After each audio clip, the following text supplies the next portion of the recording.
എന്നത്തെയും പോലെ ഇതാ അമ്മ ജോലിക്ക് പോകാൻ ഇറങ്ങുക കേട്ടോ. അപ്പോൾ ടാറ്റയൊക്കെ പറഞ്ഞ് പോന്നു. ഇന്ന് കുറച്ച് നേരത്തെ അല്ല, ഇന്ന് കുറച്ച് ലേറ്റ് ആയിട്ടാണ് പോകുന്നത്. കുറച്ച് നേരം വെളുത്തിട്ടൊക്കെ ആയിട്ട് പോകുന്നത്. ഫുഡൊക്കെ എല്ലാം റെഡി ആയിട്ട് വെച്ചിട്ടുണ്ടായിരുന്നു. എനിക്ക് രാത്രിയിൽ ഉറക്കമില്ലാത്തതുകൊണ്ട് രാവിലെ എഴുന്നേക്കാൻ ഭയങ്കര ബുദ്ധിമുട്ടാട്ടോ. അമ്മ പോയപ്പോഴാണ് ഞാൻ എഴുന്നേറ്റത്. അങ്ങനെ വന്ന് നോക്കിയപ്പോഴത്തേക്ക് ഇതാ ചോറും കറിയും ഒക്കെ ആയിട്ടുണ്ടായിരുന്നു. ചക്കയൊക്കെ അവിയൽ വെച്ചിട്ടുണ്ടായിരുന്നു കേട്ടോ.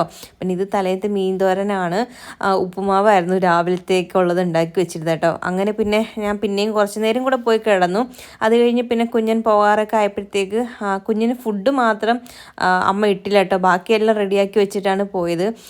ഫുഡ് ഇട്ട് വെച്ചിരുന്ന ഇങ്ങനെ നേരത്തെ ഇട്ട് വെക്കുമ്പോഴത്തേക്ക് അതിനകത്ത് ഈ ആവി കയറി ഈർപ്പം അടിച്ചിട്ട് ചീത്തയായി പോകണ്ടെന്ന് പറഞ്ഞിട്ട് എൻ്റെ അടുത്ത് പറഞ്ഞു പതുക്കെ ഇട്ട് കൊടുക്കണേ എന്ന് പറഞ്ഞിട്ടാട്ടോ പോയത്.